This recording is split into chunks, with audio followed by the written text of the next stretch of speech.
अथर्ववेदे द्वितीयाष्टके तृतीयोऽध्यायः।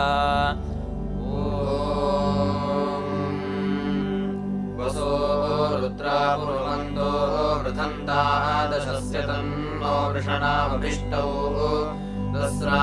हयद्रेक्ष्णौ चथ्यो वां प्रयत्सस्राथे अकमाभिरूति को वान्दाशत्सु मतये चिदस्यैव सूयद्धेथे नमसा पदे गोः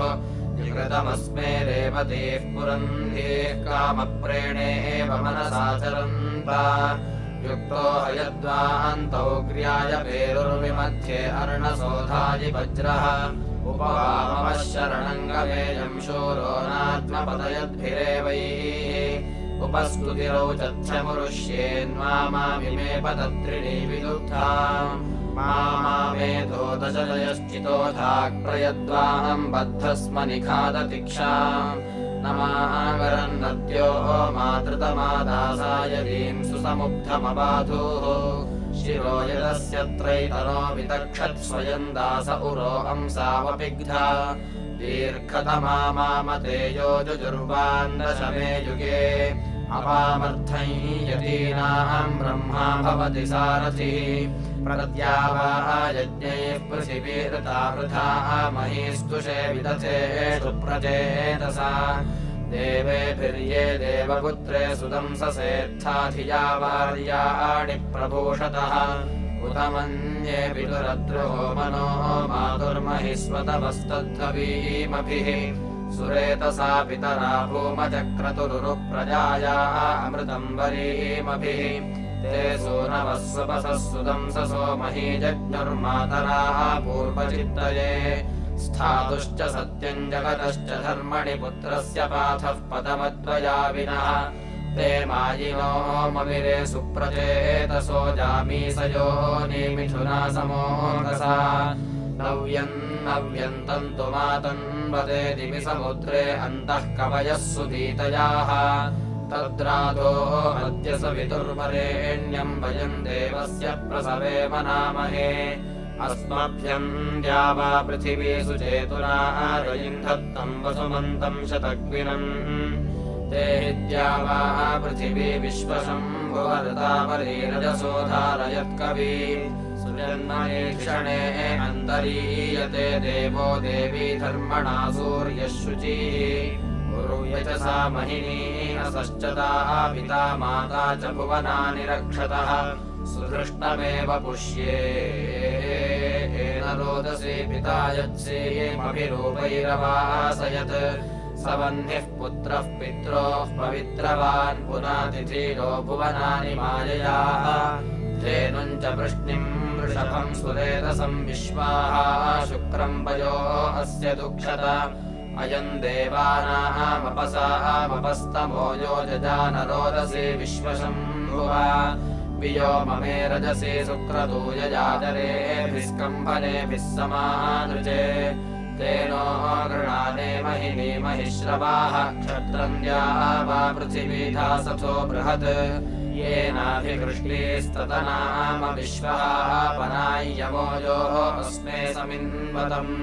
किमु श्रेष्ठः किञ्यविष्ठो न आजगन् किमीयते दूत्याङ्गद्यदोचिमा न निन्दिमतमसंयो महाकुलोऽग्ने भ्रातर्दृढ इद्धूतिमोदिमा एकञ्चमसं चतुरः कृणोत न तद्रो देवा अब्रुवन्तद्व आगमम् सौधन्वनायत्येवाकरिष्यथ साकं देवैर्यज्ञासो भविष्यथ अग्निन्दूतं प्रति यदब्रवीतनाश्वः कर्त्वो रथ उदेह कर्त्वाः धेनुः कर्त्वा युवशा कर्त्वा द्वादारिभ्रातरनुवः कृत्वेमसि चक्रवां सर्ववस्तदपृच्छतः वेदभूत्यस्य दूतो न आजगन् यदा वाक्ष्यच्चमसां चतुरः कृतानादित्वष्टाज्ञा स्वन्तर्न्यानजे हनामयिनाङ्गिनि त्वष्टा यदब्रवीच्चमसंये देववानमनिन्दिषुः अन्यानामानि कृण्वते सुते स चान्यैरेनान् कन्यानामभिस्परत्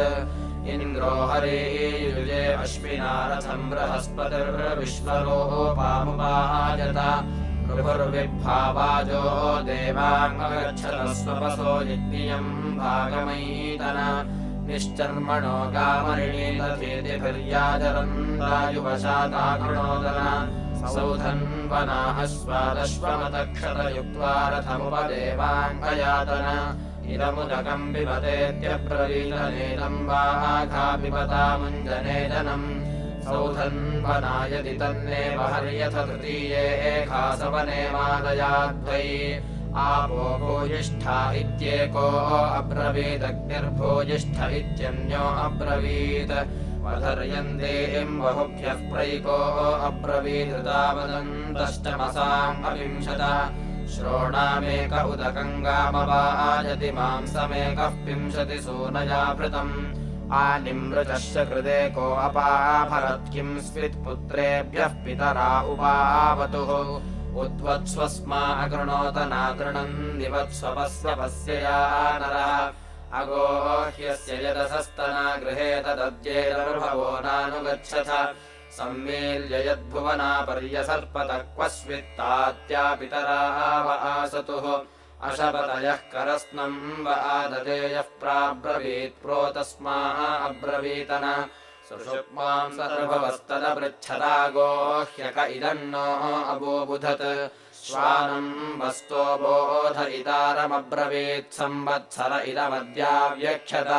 दिवायान्ति मरुतो भूम्याग्निरयम् वातो अन्तरिक्षेण याति अद्भिर्याति वरुणः समुद्रैर्युष्मामिच्छन्तः शवसो न पातः मानो मित्रो वरुणो अर्यमायुरिन्द्रर्भुक्षा मरुतः परीक्षन् यद्वाजिनो देवजातस्य सप्तेः प्रवक्ष्यामो विदथे वीर्याणि यन्निर्णिजारेक्णसा प्रावृतस्य रातिङ्ग्रभीताम् मुखतो नयन्ति सुप्रामयो मेम्यद्विश्वरूप इन्द्रापूष्णोः प्रियमप्येति पाथाः येषच्छागः पुरो अश्वेन वाजिनाः पूष्णो भागो नीयते विश्वदेव्या अभिप्रियम् यत्पुरोडा समर्वतात् पृष्टेरेणम् सौश्रवसाय जिन्वति यद्धविष्यमृतुषो देवजानन्त्रिन्मानुषाः पर्यश्वन्नयन्ति अत्रापूष्णः प्रथमो भागयेति यज्ञम् देवेभ्यः प्रतिवेदयन्नजः होताध्वर्युरामया अग्निमिन्धोग्रावग्राभ उत संस्थासु विप्रः तेन यज्ञेन स्वरम् कृतेन स्विष्टेन भक्षणा आपृणध्वम् योपपुरस्का उदयेयोपवाहाश्च शालय्ये अश्वयूपाय तक्षति ये चार्वते पचनम् सम्भरन्त्युतो तेषामभिगूर्तिर्न इन्वतो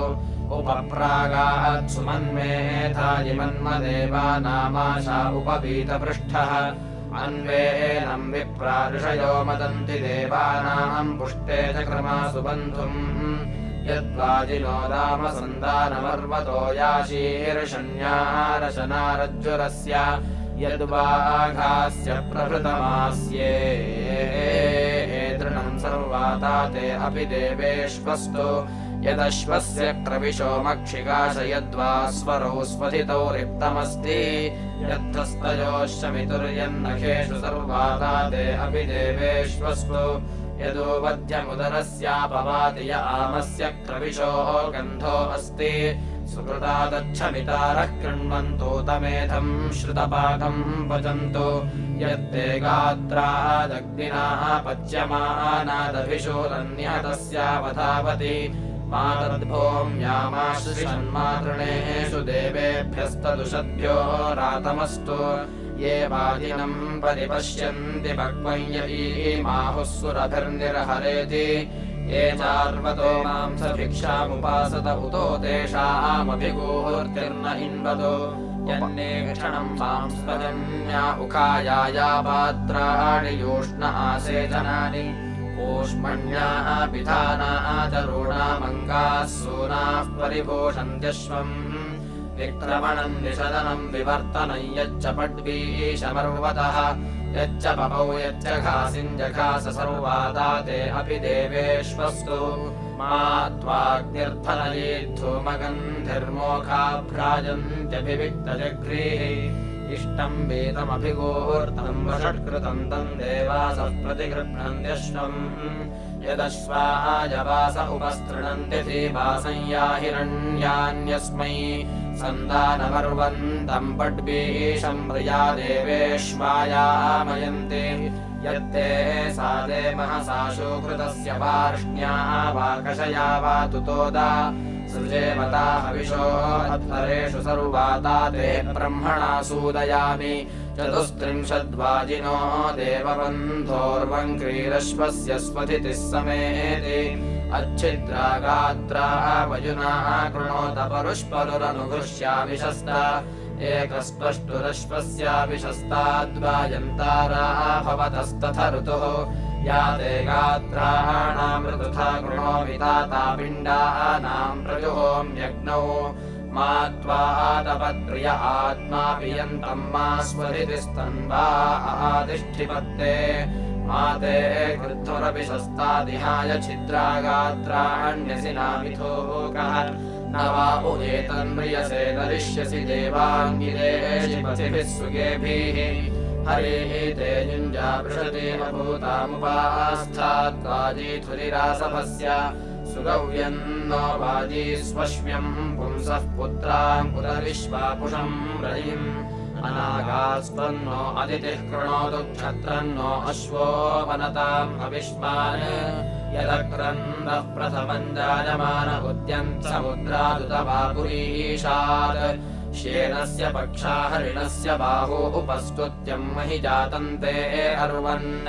यमेन दत्तम् त्रितरेण मायुनगिन्द्र एनम् प्रथमो अध्यतिष्ठत् गन्धर्वो अस्य दशनाम गृह्णात्सूरादश्वम् वसवो निरतष्ट असि यमो अस्यादित्यो अर्वमर्णसि त्रितो गुह्येन व्रतेन असि सोमेन समया विवृक्त आहुस्ते त्रीणि दिवि बन्धनानि त्रीणि त आहुर्दिविबन्धनानि त्रीण्यप्सु त्रीण्यन्तः समुद्रे उदेव मे वरुणश्छन्त्यर्वन्यत्रात आहुः परमञ्जनित्रम् इमा ते वाजिन्नवमार्जनानीमा शफानाम् सलितुर्निधानाः अत्राते भद्रारशना अपश्य मृतस्य या अभिरक्षन्ति गोपाः आत्मानन्ते मनसा रातजानामवो दिवा पतयन्तम् पतङ्गम् शिरो अवश्यम् पथिभिः सुगेभिररेणुभिर्जेहमानम् पतत्रे अत्राते रूपमुत्तममपश्यन् जिगीषमाणमिष आपदे गोः यदा ते मर्तो अनुगोगमानलादिग्रसिष्ठ ओषधीरजीगः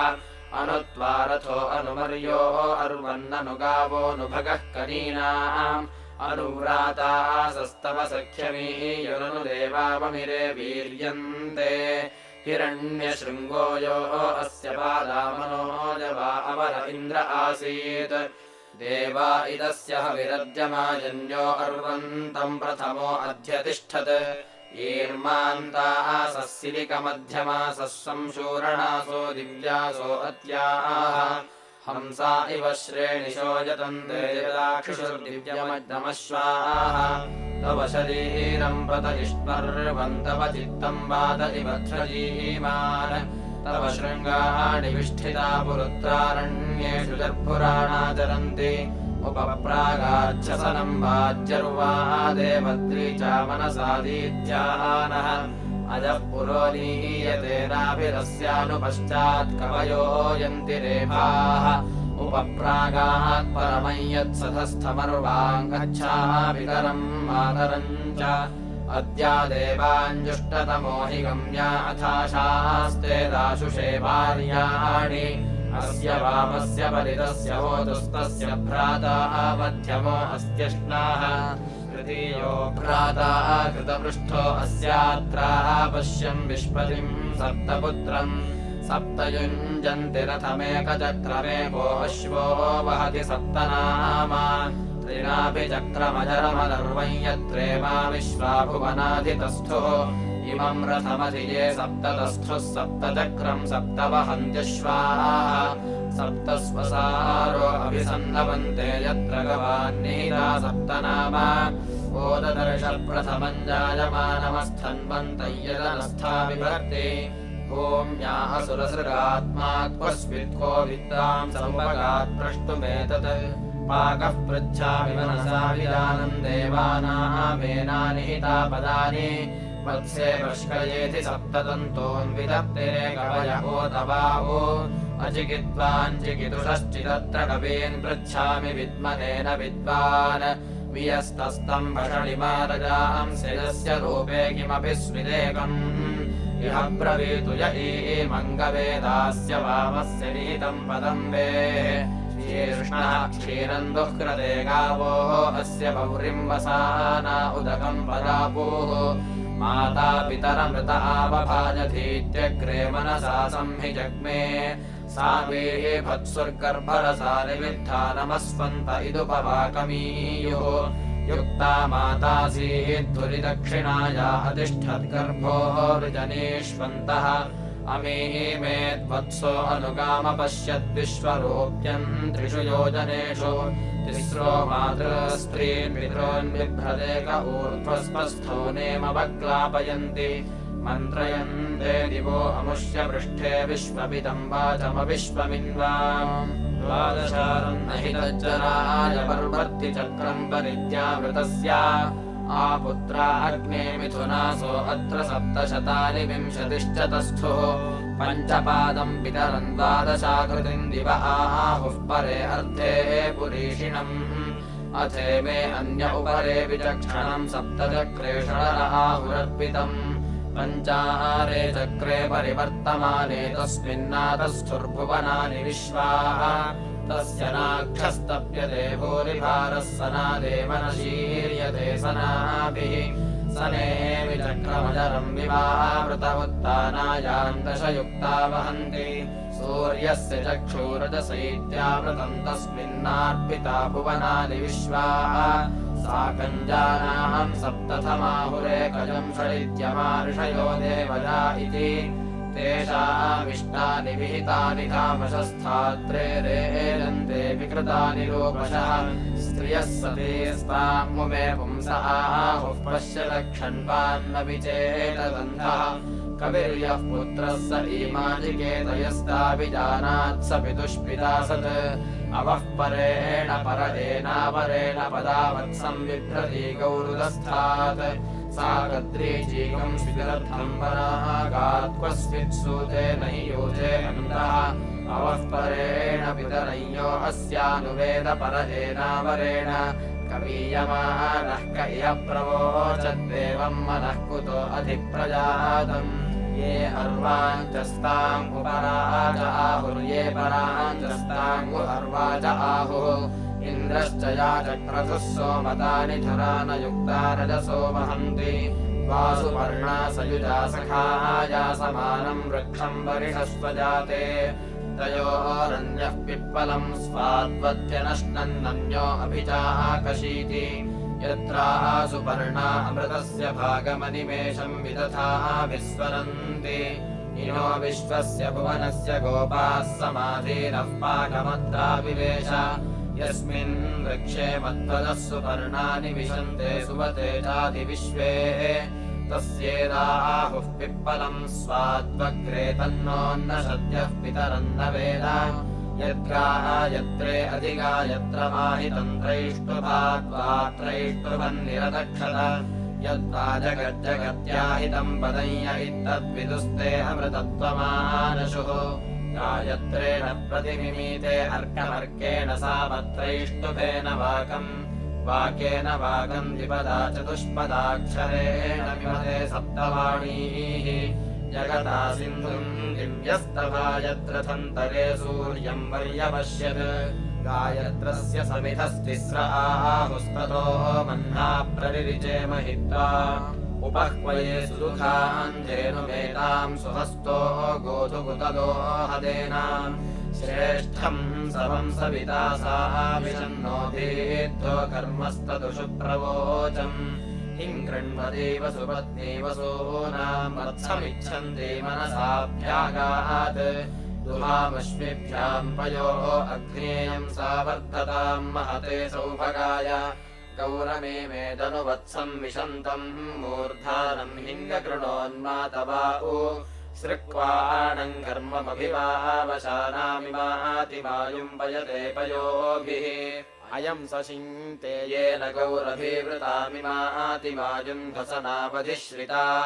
सा चित्तिभिर्निः चकारमर्त्यम् विद्युद्भवन्ती प्रतिमौरिमौहत अनच्छये तुरगातुरीवमेयध्रुवम् मध्य आपस्त्यानाम् जीवो मृतस्य चरति स्वधाभिरमर्त्यो मर्त्येनाशयोनिः अपश्यम् गोपामनिपद्यमानमाचपराच पथिभिश्चरन्तम् सद्रीचीः सविशोचीर्वसानावरीवर्ति भुवनेष्वन्तः ययीञ्चकारणसो अस्य वेदयीन्ददर्शहिरुगिन्नु तस्मात् स माधुर्यो नापरिवीतो अन्तर्बहु प्रजानिरृतिमाविवेश यौर्मे पिता जनितानाभिरत्र बन्धुर्मे माता पृथिवी महीयम् उत्तानयोश्चम्बोर्यो निरन्तरत्राभिदातुहितुर्गर्भमाधात् पृच्छामि त्वा परमन्तम् पृथिव्याः पृच्छामि यस्य भुवनस्य नाभिः पृच्छामि त्वा वृष्णो अश्वस्य रेतः पृच्छामि वाचः परमम् व्योम इयम् वेदिः परो अन्तः पृथिव्या अयम् यज्ञो भुवनस्य नाभिः अयम् सोमो वृष्णो अश्वस्य रेतो ब्रह्मायम् वाचः परमम् व्योम सप्तार्थगर्भा भुवनस्य रेतो विष्णोस्तिष्ठन्ति प्रदिशा विधर्मणि ते थेतिभिर्मनसा ते विपश्चितः परिभुवः परिभवन्ति विश्वदाः न विजानामि यदि वेदमस्मि निन्यः सन्नद्धो मनसा चरामि यदा मागन् प्रथमजातस्यादिद्वाचो अश्नुवे भागमस्याः अपाङ्प्राणेति स्वधया गृभीतो मर्त्यो मर्त्येनाशयोनिः ताशश्वम् ताभिशूचीना वियन्तान्या अन्यम् चिक्युर्न निचिक्युरन्यम् ऋचो अक्षरे परमे व्यो मन्यस्मिन् देवादिविश्वे निषेदुः यस्तन्न वेद किमृचा करिष्यति य इत्तद्विदुस्त इमे समासते सूयवसात् भगवती हि भूया अथो वयम् भगवन्तः स्याम अर्थितृणमग्ने विश्वदानीम् इव शुद्धमुदकमाचरन्ति गौरीर्मिमाय सलिलानि तक्षत्येकपदी द्विपदी सा चतुष्पदी अष्टापदी नवपदी बभूषी सहस्राक्षरा परमे व्योमन् तस्याः समुद्रा अधिविक्षरन्ति तेन जीवन्ति प्रदिशश्चतस्रः तदाक्षरत्यक्षरम् तद्विश्वमुपजीवति शकमयम् धूममारादपश्यम् विशोभताः पर एनावरेण मुक्षाणम् वृष्णिमपचन्त वीरास्तानि धर्माणि प्रथमान्यासन् त्रयः केशिन ऋतुथा विचक्षते संवत्सरेव पद एक एषाम् विश्वमेको अभिचष्टे शचीर्घ्रादिरेकस्य ददृशेन रूपम् चत्वारि वाक्परिमिता पदानि तानि विदुर्ब्राह्मणा ये मनीषिणाः गुहात्रीणि निहितानेऽङ्गयन्ति तुरीयम् वाचो मनुष्या वदन्ति इन्द्रम् मित्रम् वरुणमग्निमाहुरथो दिव्यः स सुपर्णो गरुत्मान् एकम् सद्विप्रा बहुधा वदन्त्यग्नीयमम् मातरिष्वा नमाहुः कृष्णन्नियानम् हरयः सुपर्णा अपोवसानादिवमुत्पतन्ति त आववृत्रम् सदनाकृतस्यादिघृतेन पृथिवी व्युद्यते द्वादश प्रथयश्चक्रमेकम् त्रीणि नभ्यानिक उदश्चिकेत तस्मिन् साकम् त्रिशतान शङ्कवोऽर्पिताः षष्टिर्न चलाचलासाः यस्ते स्तनः शशयो योमयो भूर्येण विश्वा पुष्यसि भार्याणि यो रत्नधावसु विद्यः सुतत्रः सरस्वतितमिह धातवेकः यज्ञेन यज्ञमयजन्त देवास्तानि धर्माणि प्रथमान्यासन् ते हनाकम् महिमानः सचन्त यत्र पूर्वे साध्याः सन्ति देवाः समानमेतदुदकमुच्चैत्यवचाहभिः भूमिम् पर्जन्याजिन्वन्ति जिन्वन्त्यग्नयाः दिव्यम् सुपर्णम् वायसम् बृहन्तमवाङ्गर्भम् दर्शतमोषधीनाम् अभीपतो वृष्टिभिस्तर्पयन् पंसरस्वन्तमवसेजो हवीमि कयाः शुभा समयसः सनीडाः समान्या मरुतः सम्मिमिक्षुः कयाः मजीकुत एतास एतेर्चन्ति जुष्णम् वृषणो वसूया कस्य ब्रह्माणि जुजुषुर्युवानः को अध्वरे मरुत आववर्त श्येनानिवध्रजतो अन्तरिक्षे केन महामनसारीरमाम कुतस्त्वमिन्द्रमाहिनः सन्मेको यासि सत्पते किन्त इत्था सम्पृच्छसे समराणः शुभानैर्वोचेस्तन्नो हरिवो यत्ते अस्मे ब्रह्माणि मे मतयः शंसुतासः शुष्म इयर्ति प्रभृतो मे अद्रीः आशासते प्रतिहर्यन्त्युक्थे मा हरिः वहतस्तानो अच्छा अतो वयमन्तमेभिर्युजानाः स्वक्षत्रेभिस्तन्वा अशुम्भमानाः महोभिरेतान् उपयुज्महेन्विन्द्रस्वधामनुहिनो बभूथा वा अस्यावो मरुतस्वधासीद्यन्मामेकम् समधत्ता इहत्ये अहम् ह्यो उग्रस्तविषस्तु विश्वान् विश्वस्य शत्रोरणमम्बतस्नैः भूरि च कर्थयुज्येभिरस्मे समानेभिर्वृषभपुंस्येभिः भूरिः कृणवा वाजनिष्ठेन्द्रक्रत्ता मरुतो यद्वशाम वधीम् वृत्रम् मरुत इन्द्रियेण स्वेन भामेन तपिशो बभूवान् अहमेतामनवे विश्वश्चन्द्राः सुगा अपश्च करवज्रबाहुः अनुत्तमा ते मघवन्न किर्मुनत्वावाङ्गस्ति देवताविदानः न जायमानो न शते न जातो यानि करिष्या कृणु हि प्रवृद्धा एकस्य चिन्मे विद्ध्वा अस्तो यानुदधृष्वान् कृणमयी मनीषा अहम् ह्यो उग्रो मरुतो विदानो यानिच्यवमिन्द्र इदीश एषाम् अमन्दन्मा मरुतः सोमो अत्र यन्मेन रश्रुत्यम् ब्रह्मचक्र इन्द्राय विष्णे सुमखाय मह्यम् सख्ये सखायस्तन्वे तनूभिः एवेदेते प्रतिमा रोचमाना अनेत्यश्रव एषो दधानाः सञ्चक्ष्याः मरुतश्चन्द्रवर्णाच्छान्तमे छदयाथा च नूनम् कोऽन्वत्र मरुतो मामहेव प्रयातनसखीम् गच्छाः सखायः मन्मानि चित्रा अभिवादयन्त एषाम् भूतनवेदामरुतानाम् आयद्दुवस्याद्दुवसेन कारुरस्मान् चक्रे मान्यस्य मेधा कोषु वर्तमरुतो विप्रमच्छेमा ब्रह्माणि चरितावो अर्चत् एष वस्तोमो मरुत इयङ्गीर्मान्दार्यस्य मान्यस्य कारोः एषायाः सेष्टतन्वे वयाम् विद्यामेषम् वृजनम् जीरदानुम् इति द्वितीयाष्टके तृतीयोऽध्यायः।